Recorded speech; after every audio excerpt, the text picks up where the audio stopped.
טוב, אני הולך עכשיו כלפי השיינדה.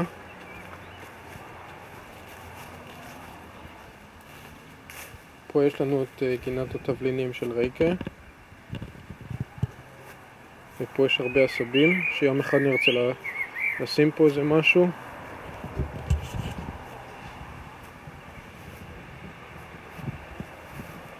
ועולה פה. כאן יש את בית המשחק שאנחנו רוצים לפרק אותו יום אחד ולעשות פה דשא. כאן יש לנו פה את הטרסה.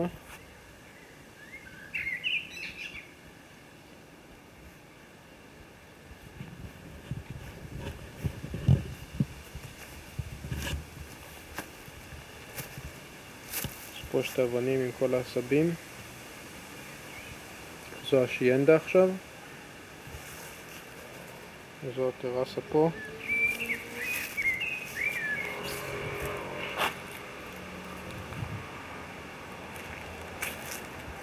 כאן יש גם כן איזה אזור שצריך לטפל בו יום אחד.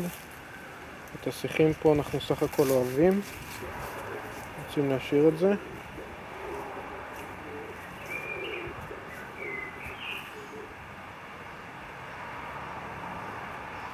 זה המחסן, הבית, הדלת האחורית למטבח.